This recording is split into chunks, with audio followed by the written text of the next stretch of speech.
Hey guys, I'm Raj, welcome to Cinebros.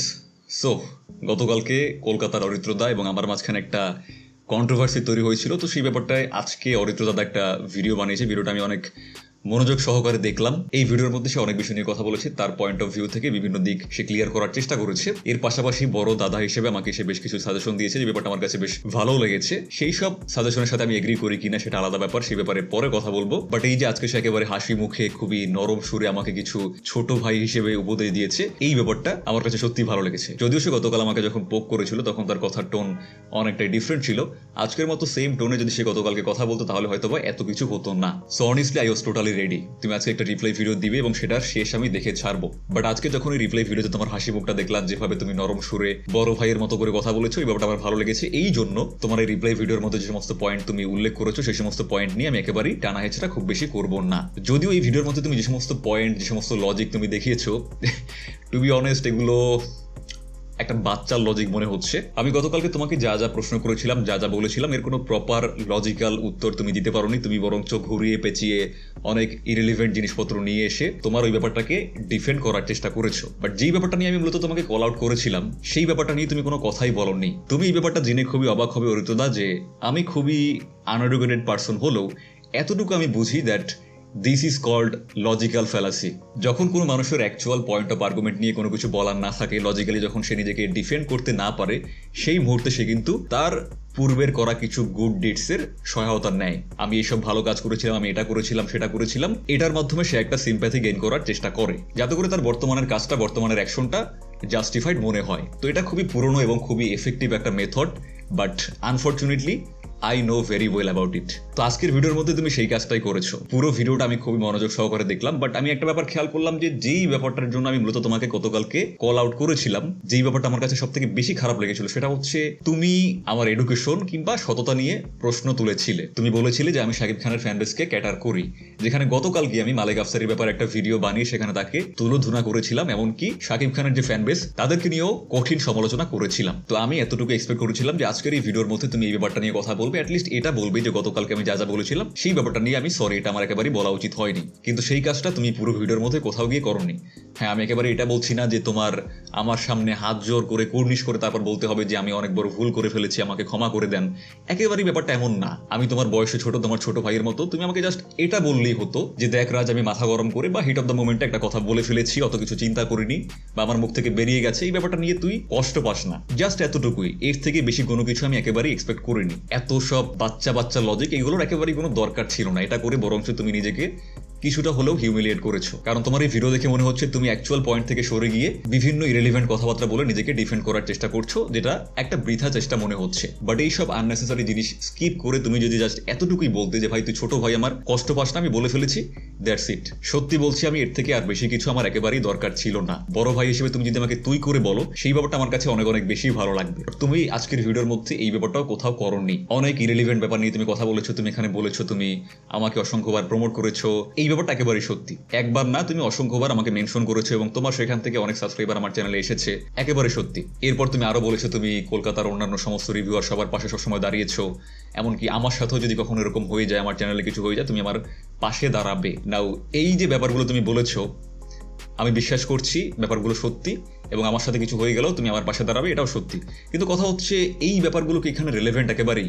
কারণ তুমি যে সমস্ত ঘটনার কথা বলছো, এই সমস্ত ঘটনার ক্ষেত্রে কিন্তু বাংলাদেশ থেকে আমিও তাদের পাশে দাঁড়িয়েছিলাম। রূপমস রিভিউ, আর্টিস্টিক সেভেন সেন্স, এই সমস্ত চ্যানেল সহ আরো যে সমস্ত চ্যানেলের বিরুদ্ধে কপিরাইট স্ট্রাইক দেওয়া হয়েছিল, যখন এই ব্যাপারটা নিয়ে কিন্তু বাংলাদেশ থেকে আমিও কথা বলেছিলাম। তুমিও অবশ্যই কথা বলেছিলে, বাট তারা তোমার বন্ধু, তারা তোমার পূর্ব পরিচিত, তোমরা একসাথে একই জায়গায় বসেছো, একে অপরকে পার্সোনালি চেনো, সেই হিসেবে তুমি কথা বলেছিলে। বাট এদেরকে কিন্তু কাউকে আমি পার্সোনালি চিনি না, এমনকি সোশ্যাল মিডিয়াতেও কারোর সাথে আমার পার্সোনালি কোনোদিন কোনো ইন্টারাকশন হয়নি, কারোর সাথে আমার কোনো কথা হয়নি। কি দরকার ছিল বাংলাদেশ থেকে তাদেরকে নিয়ে আমার ভিডিও বানানোর?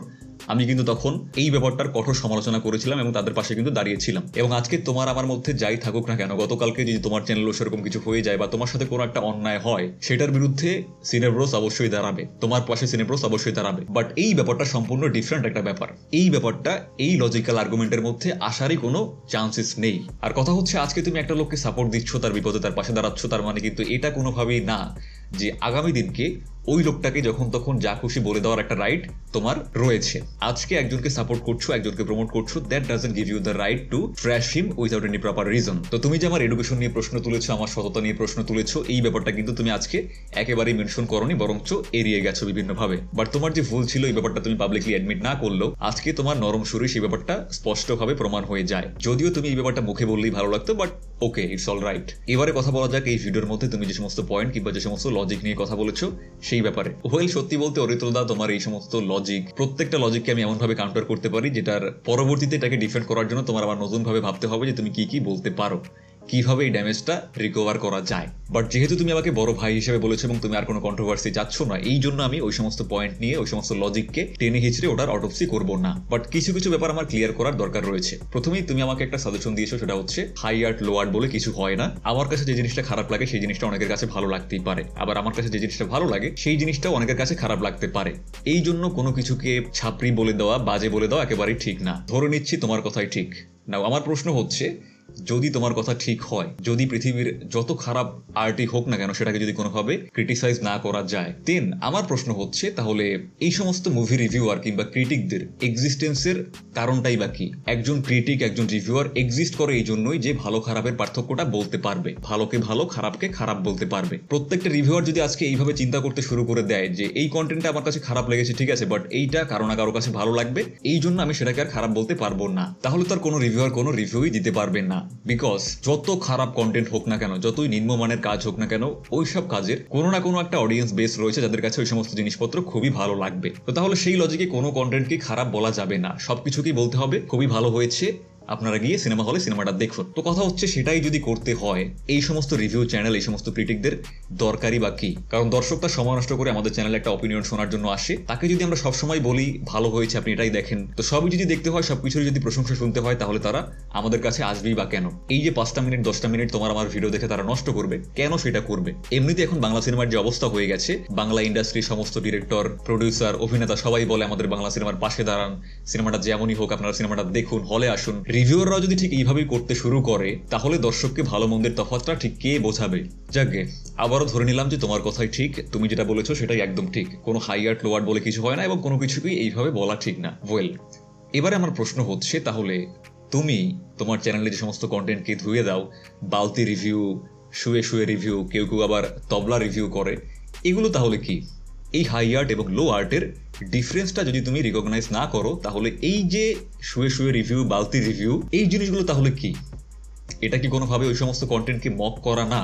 ওই সমস্ত কন্টেন্টকে ট্রল করা না? তাহলে তুমি যখন একটা কন্টেন্টকে এভাবে ট্রোল করছো, তুমি তো সেটাকে একটা ছাপরি কন্টেন্ট, একটা লো ক্লাস কন্টেন্ট, এটা মিন করেই ট্রোল করছো, রাইট? আর এই যে ছাপরি ওয়ার্ডটা, এই ওয়ার্ডটাও কিন্তু একেবারেই কোনো বাংলাদেশি ওয়ার্ড না। যতদূর পর্যন্ত আমি জানি এটাও একটা সম্ভবত ইন্ডিয়ান ওয়ার্ড। আমি অ্যাটলিস্ট এই ওয়ার্ডটা তোমাদের মুখেই প্রথম শুনেছি। এই ছাপরি ওয়ার্ডটা তোমরা ইউজ করেছো, বহুবার ইউজ করেছো। কোথায় করেছো সেটাও বলে দিচ্ছি। সালমান খানের কিসি কা ভাই কিসি কি জান, এই সিনেমার যখন টিজার এসেছিল, সেখানে সালমান খানের যে ওই লম্বা লম্বা চুল, ওইখানে দেখে তোমরা সবাই কলকাতা থেকে বলেছিলে যে এটা ভাইয়ের একটা ছাপরি লুক, ভাইকে ছাপরির মতো লাগছে। তো আজকে আমার বলা যে ওয়ার্ডটা নিয়ে তোমার আপত্তি রয়েছে, সেই ওয়ার্ডটাও কিন্তু একেবারেই আমার নয়, সেই ওয়ার্ডটাও তোমাদের ওয়ার্ড, তোমার ওয়ার্ড, তোমার মুখে বলা ওয়ার্ড। দ্বিতীয়ত, এই ধরনের মক করে বালতি রিয়াকশন, তবলা রিয়াকশন কিংবা শুয়ে শুয়ে রিভিউ, এগুলো শাকিব খানের অসংখ্য কন্টেন্ট নিয়ে আমরা দেখতে পেয়েছি। আমি একেবারেই বলছি না যে এই সমস্ত কাজগুলো তোমার করা ঠিক হয়নি, তুমি একদম ঠিক কাজ করেছো। কারণ ওই সমস্ত কন্টেন্টগুলো এমনই কন্টেন্ট ছিল যেগুলো এটাই ডিজার্ভ করে, একটা বাজে কন্টেন্ট বাজেভাবে ট্রল হওয়াটাই ডিজার্ভ করে। কিন্তু আমার প্রশ্ন হচ্ছে, যখন তুমি এই জিনিসটা নিজে করছো তখন সেটাকে ওন করো অ্যাটলিস্ট। এখন তুমি সেটা করছো, একটু পরে এসে তুমি বলছো যে এইভাবে কোনো কন্টেন্টকে হাই আর্ট লো আর্ট বলে ছোট করা উচিত না, কারণ কেউ না কেউ এটাকে পছন্দ করে। তো সেই হিসেবে শাকিব খানের এই সমস্ত খুবই বাজে কন্টেন্টকেও কিন্তু বিশাল একটা অডিয়েন্স পছন্দ করে।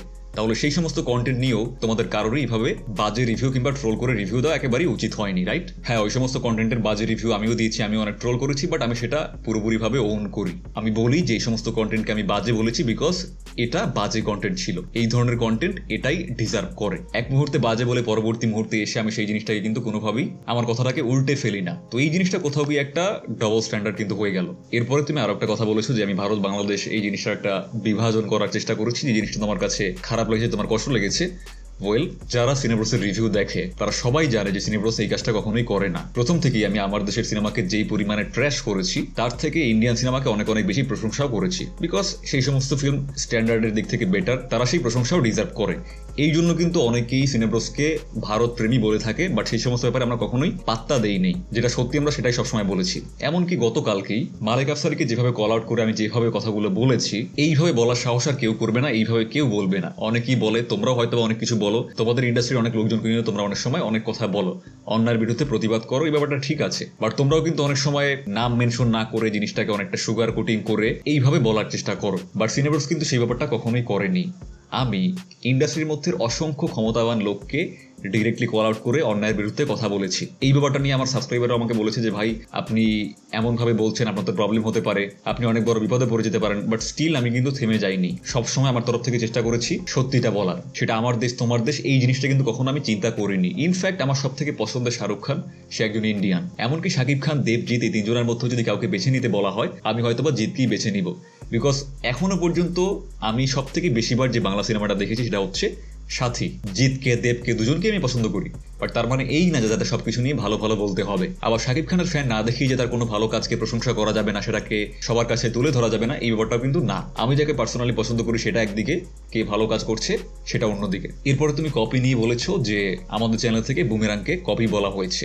ওয়েল, দেখো, আমার এমন কোনো ভিডিও তুমি খুঁজে পাওনি যেটা নিয়ে তুমি আমাকে এই ব্যাপারে বলতে পারো, কারণ কপির ব্যাপারে আমি কখনোই কোনো কথা বলি না। এই জন্য তোমার আমার এই চ্যানেলের জাহিদের ভিডিও নিয়ে আসতে হয়েছে। বাট স্টিল যেহেতু এটা সিনেব্রোসেরই ভিডিও, সো জাহিদের ভিডিওর রেসপন্সিবিলিটিও আমার। তো সেখান থেকেই বলে দিচ্ছি যে যেই ভিডিওটা জাহিদ করেছিল, যে রিভিউটা করেছিল, সেটার মধ্যে কোথাও কপি জিনিসটাও একেবারেই উচ্চারণ করেনি, কোথাও এটাকে কপি বলেনি। তুমি এটাও বলেছো যে তোমরা ইউটিউবের টুলসে গিয়ে ওই পার্টটা কেটে কাট আউট করে দিতে পারো। এইটা কিন্তু আবারও তোমার একটা ইম্যাচুরিটির পরিচয় দেয়, বিকজ সিনেব্রোস, যেটা আমি কালকেও বলেছি আবারও বলছি, আমাদের অ্যাকশনের কনসিকুয়েন্সেস নেওয়ার জন্য আমরা রেডি। একটা ভিডিওর মধ্যে কি বলেছি না বলেছি, তোমার ভিডিও বানানোর পরে সেটাকে এডিট করে কেটে দিয়ে তারপর নিজেদের ডিফেন্ড করতে হবে, এতটাও নরবরে জায়গায় সিনেব্রোস নেই। আর যদি তোমার স্টিল মনে হয় যে তুমি বলার পরে এই ভিডিওটা আমরা এডিট করে কিছু অংশ কেটে দিয়েছি, তাহলে তোমার নিজের কমেন্ট বক্সটাই তুমি দেখো, বিকজ কেটে ফেলার আগে কয়েক হাজার মানুষ ভিডিওটা দেখে ফেলেছে, রাইট? তো এখন যদি ভিডিওটা কেটেও ফেলি, এই সমস্ত মানুষ অ্যাটলিস্ট শুনেছে যে আমরা কি বলেছি। তুমি তোমার নিজের ভিডিওর কমেন্ট বক্সটা চেক করো, দেখো যে একটা লোকও বলছে কিনা যে সিনেব্রোস আসলেই কপি বলেছে কিনা।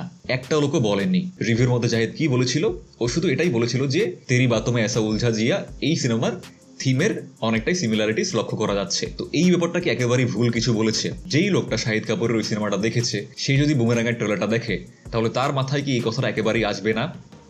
প্রত্যেকটা লোকের মাথায় এই কথাটা আসবে, আসবেই আসবে। ও বলেছিল সাধারণ দর্শক কি ভাববে না ভাববে সেই ব্যাপারটা নিয়ে। নাও, একজন সাধারণ দর্শকের ওটা কোন প্লেয়ের উপরে বেস করে বানানো, কোন উপন্যাসের উপরে বেস করে বানানো, এই সমস্ত দেখার সময় এবং ইন্টারেস্ট আর কোনোটাই নেই। সে শাহিদ কাপুরের সিনেমাটা দেখেছে, এবারে এই সিনেমার ট্রেলার দেখে মিল খুঁজে পেলে সে সেটাই বলবে, এবং সেখান থেকে সে এরকমটাও চিন্তা করতে পারে যে এরকমই একটা হিন্দি সিনেমা আমি দেখে ফেলেছি, তো এই সিনেমাটা দেখার মতো আর কিছু নেই, বা আমি দেখবো না। তো এবারে কোন সিনেমা শুটিং আগে শুরু হয়েছে, কোন সিনেমা শুটিং পরে শুরু হয়েছে, কোন সিনেমা কোন জায়গা থেকে কোন প্লে থেকে নেওয়া হয়েছে, এত কিছু রিসার্চ করতে যাওয়ার দরকার তো তার নেই, এটা সে কখনোই করবে না। তো জাহিদ কিন্তু জাস্ট সেই ব্যাপারটাই বলেছে, বাট ও কিন্তু পুরো রিভিউর মধ্যে এই জিনিসটাকে কোথাও শাহিদ কাপুরের ওই সিনেমাটার কপি করা, ওখান থেকে চুরি করা হয়েছে, ওখান থেকে ফটোকপি করা হয়েছে, ওখান থেকে জাস্ট ঝেপে দিয়েছে, এই ধরনের কোনো কিছু কিন্তু একেবারেই বলেনি। শুধুমাত্র এটুকুই বলেছে যে হ্যাঁ, থিমের একটা মিল আছে, কনসেপ্টের একটা মিল আছে। তো এখন একটা রিভিউয়ার কি এটাও মেনশন করতে পারবে না? একটা কন্টেন্ট দেখার সময় তার যদি মনে হয় যে ঠিক এই রকমেরই কোনো একটা কিছু আমি আগে দেখেছি, এই জিনিসটা সে মেনশন করতে পারবে না? যেমন চান্দু চ্যাম্পিয়নের এই যে গানটা রিলিজ হলো, এই গানটা আমার দেখার সময় প্রথম দিকে এক্স্যাক্টলি মনে হয়েছিল যে আমি রণবীর কাপুরের ওই গালতি সে মিস্টেক গানটা দেখছি। পুরো গানের যে মিউজিকটা, গানটা যেভাবে হচ্ছে, পুরো সেট আপটা সবকিছু একেবারে হুবহু সেমই ছিল। এখন সেটাকে কপি হয়তো বা বলে দেওয়া যায় না, সেটা আমি বলবো না, বাট স্টিল যদি আমি বলি যে এই গানটা দেখার সময় আমার গালতি সে মিস্টেক গানটার কথা মনে পড়েছে, বা ওটার সাথে একটা সিমিলারিটিস কিন্তু রয়েছে, এখানে অন্যায়টা কোথায়? এটা কি একেবারেই মিথ্যা কোনো কথা? বাট এই কথাটাও বলার পরে যেভাবে কলকাতার ইউটিউবাররা এই ব্যাপারে প্রত্যেকে ভিডিও বানানো শুরু করলো, এমনভাবেই করা শুরু করলো, যদিও কেউ নাম মেনশন করেনি, শুধুমাত্র তুমি এই প্রথমবার নাম মেনশন করলে, বাট প্রত্যেকের ভিডিও দেখে এই ব্যাপারটাই মনে হয়েছে যে আমরা বাংলাদেশ থেকে বুমেরাং নিয়ে নেগেটিভিটি করা ট্রাই করছি, আমরা সেটাকে কপি বলছি, এটসেট্রা এটসেট্রা। তো এই যে ভারত বাংলাদেশের যে একটা ডিভাইড করে দেওয়া, এটা কিন্তু ডিরেক্টলি হোক বা ইনডিরেক্টলি হোক তোমরাই কিন্তু শুরু করে দিয়েছো। একটা ফেলো রিভিউয়ার জাস্ট তার মতামতটা শেয়ার করেছে, এই ব্যাপারটাকে তোমরা সবাই মিলে এমনভাবে ডিফেন্ড করছো, এমনভাবে সবাই মিলে ব্যাপারটাকে মোকাবিলা করছো, যেটা দেখে মনে হচ্ছে যে এই তার যে অপিনিয়নটা দিয়ে সে বিশাল বড় অন্যায় করে ফেলেছে। বাট সেখানে কিন্তু একবার সে কপি জিনিসটা বলেই নি।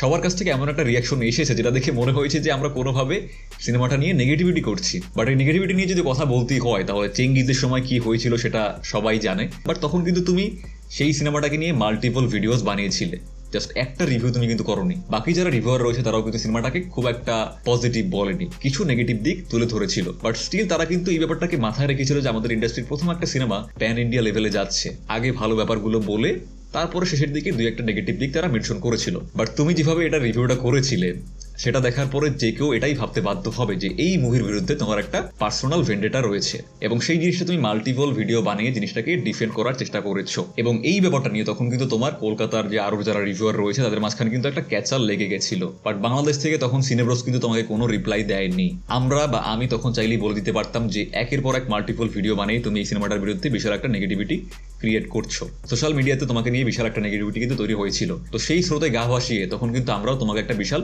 চাপে ফেলতে পারতাম, নিজেরা কিছু সাবস্ক্রাইবার গেইন করে নিতে পারতাম। জিৎ ফ্যানদের ওই ইমোশনটা কিন্তু আমরা তখন কাজে লাগাতে পারতাম। বাট আমরা কিন্তু সেটা একেবারেই করিনি, কারণ আমি একজন ফেলো রিভিউয়ারের মতামতের গুরুত্ব দিতে জানি। এতটুকু বোঝার মতো বা অ্যাকসেপ্ট করার মতো ম্যাচুরিটি আমার আছে যে তুমি যদি একটা কন্টেন্টকে খারাপ মনে করো, যদি সেটা খারাপ নাও হয়, but still you believe that this content is not good, তাহলে সেই কন্টেন্টটাকে এক্সপ্লেন করার জন্য, সেই কন্টেন্টটা কেন ভালো না এই জিনিসটা এক্সপ্লেন করার জন্য তোমার যদি মনে হয় তোমার 10টা ভিডিও বানানোর দরকার রয়েছে, তুমি 10টাই বানাতে পারো, তাতে আমার একেবারেই কোনো প্রবলেম নেই। তো তখন অ্যাজ এ রিভিউয়ার তোমার সততা নিয়ে কলকাতার অসংখ্য রিভিউয়ার প্রশ্ন তুললেও বাংলাদেশ থেকে সিনেব্রস কিন্তু এই জিনিসটা একেবারেই করেনি। যেই কাজটা গতকালকে তুমি করেছো, একটা হাওয়ায় গা ভাসিয়ে দিয়েছো।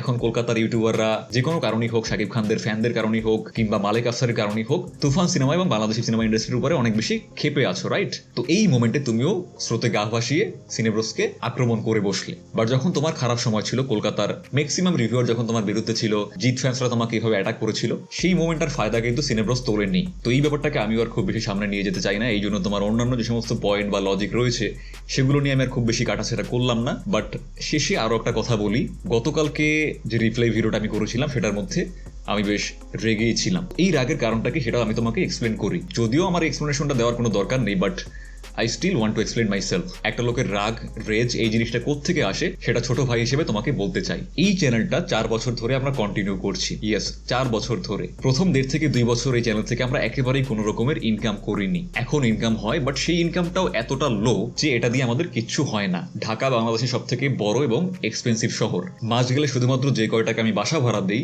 ইউটিউবে, 2 মাস পরেও যখন একটা পেমেন্ট পাই না, সেই পেমেন্টটা দিয়ে ফুল বাসা ভাড়াটা 1 মাসের বাসা ভাড়াও কভার করা সম্ভব হয় না। ইয়েস, তুমি নিজে একজন ইউটিউবার, তুমি জানো যে কতগুলো ভিউতে এক্স্যাক্টলি কত টাকা আসে। অনেক কিছু মনে করে, বাইরে থেকে মনে করে যে লাখ লাখ টাকা কামিয়ে ফেলতেছে, বাট রিয়েলিটি কি সেটা তুমিও খুব ভালো করে জানো। মিনিমাম যে $100 পেমেন্ট, এই পেমেন্টটা পেতেও অনেক সময় আমাদের 2 মাস লেগে যায়। প্রতি মাসে শুধুমাত্র আমার বাসা ভাড়াই এর থেকে অনেক বেশি। তো নাও ইউ ক্যান ইম্যাজিন যে 2টা ছেলে 4 বছর ধরে একটা চ্যানেলের পিছনে কন্টিনিউয়াসলি পরিশ্রম দিয়ে যাচ্ছে, এবং আমি তো ফুল টাইমই রিভিউ করছি। কোনো ইনকাম না থাকার পরও, সেরকমের বলার মতো কোনো বেনিফিট না থাকার পরও এতটা প্যাশনেটলি কাজ করে যাচ্ছে। এমনকি কিছুদিন আগে আমি একটা ভিডিও বানিয়েছিলাম যে আমরা হয়তো আর কন্টিনিউ করতে পারবো না, জাস্ট বিকজ আমাদের এখান থেকে তেমন খুব বেশি একটা আর্নিং থাকে না। এমনকি যে সমস্ত ভিডিও আমরা বানাই সেই সমস্ত ভিডিওরও কিন্তু অধিকাংশ রেভিনিউ চলে যায় কপিরাইট ওনারদের কাছে। যেহেতু তুমি জানো আমরা ভিডিওর মধ্যে ইন্ট্রো আউট্রো ইউজ করি এবং অসংখ্য ফুটেজ ইউজ করি, এই জন্য কিন্তু ওই সমস্ত কপিরাইট ওনারের আমাদের অসংখ্য ভিডিওর মধ্যে ক্লেম রয়েছে। তো ওই সমস্ত ভিডিও থেকে কিন্তু একেবারেই অনেক সময় দেখো যে অনেক ভিউজ আসতেছে, বাট কোনো রেভিনিউ কিন্তু আমরা পাই না। বাট আমরা চাইলেই কিন্তু তোমাদের মতোই কোনো রকমের ক্লিপ ছাড়া একটা ভিডিও বানিয়ে দিতে পারি। বাট স্টিল আমার কাছে মনে হয় যে একটা ক্লিপ বসিয়ে যদি আমার ভিডিওটাকে একটু ভালোভাবে এক্সপ্লেন করতে পারি তাহলে কেন নয়। তো টাকা কিংবা ইনকামের কথা কিন্তু আমরা একেবারেই কখনোই ভাবিনি। তাহলে কি জন্য 2টা ছেলে এতদিন ধরে কাজ করছে? ওয়েল, একমাত্র চাওয়া, একমাত্র চাহিদা মন থেকে যেটা চাই সেটা হচ্ছে এটাই যে গুটি কয়েক যে কয়েকজন মানুষ আমাদের ভিডিও দেখে তারা যাতে দেখে এই জিনিসটাই বলে যে না, এই ছেলে দুটো আর যাই হোক অ্যাটলিস্ট অনেস্টির সাথে কাজ করছে, ভালো মন্দ যাই করুক, রিভিউ যেমনই হোক, অ্যাটলিস্ট ওরা সৎ। জাস্ট এই জিনিসটাই আমরা এক্সপেক্ট করি। গত 4 বছর ধরে জাস্ট এই ইমেজটাই, এই সৎ ইমেজটা বিল্ড আপ করার চেষ্টা করে যাচ্ছি। সেখানে তোমার মতো এত বড় একজন রিভিউয়ার যদি ঠাস করে এসে পুরো ইমেজটাকে টার্নিশ করে দেয়, জাস্ট একটা ভিডিওতে কিছু কথা বলার মাধ্যমে কিছু লোকজনকে খেপিয়ে দেয়, এই জিনিসটা তাহলে আমাকে কতটা হার্ট করতে পারে এই ব্যাপারটা তুমি জাস্ট একবার ভেবে দেখো। জাস্ট একবার মন থেকে রিল্যাক্স করার চেষ্টা করো। এই জন্যই আমি মূলত খেপে গেছিলাম এবং আজকে আমার অনেক কিছুই বলার ছিল, বাট তুমি যেহেতু অনেক নরম সুরে কথা বলেছো এই জন্যই আমি আর খুব বেশি টানাহেঁচড়া করলাম না। জাস্ট আমার তরফ থেকে কিছু ব্যাপার ক্লিয়ার আউট করার দরকার ছিল, আমি জাস্ট সেগুলোই করলাম। আর শেষে আরেকটা কথা বলতে চাই যে তোমার আমার মধ্যে যাই হয়ে থাকুক না কেন, আমি যতটাই রেগে যাই না কেন, এই সমস্ত ব্যাপার কিন্তু আমি পার্সোনালি খুব একটা মনে রেখে দেই না। আমি অনেক বেশি আনফিল্টার্ড একটা মানুষ, আমার মধ্যে একেবারে কোনো রকমের ফিল্টার নেই। আমি যাকে যা কিছু বলার সামনাসামনি খুবই কঠিনভাবে বলে দিই। প্রথম পর্যায়ে শুনতে অনেক বেশি রুড মনে হতে পারে, বাট একেবারে কিন্তু মনে কোনো গ্রাজ আমি পুষে রাখি না। বাট স্টিল ওই একটা ব্যাপারে জাস্ট অপূর্ণতা থেকে গেল, সেটা হচ্ছে তুমি আমাকে আনএডুকেটেড বা অসৎ বলার এই ব্যাপারটাকে নিয়ে একেবারেই সরি বললে না। এনিওয়ে, এটা কোনো ব্যাপার না, ভাই ভাই এরকমের ঝগড়াঝাটি মাঝে মধ্যেই হতেই পারে, এতে ভালোবাসা একটু কমবে না। তো তোমার জন্য বাংলাদেশ থেকে অসংখ্য ভালোবাসা রইল অরিত্রদা, আশা করছি কোনো একদিন আমাদের দেখা হবে। ততদিন পর্যন্ত তুমি ভালো থেকো, সুস্থ থেকো।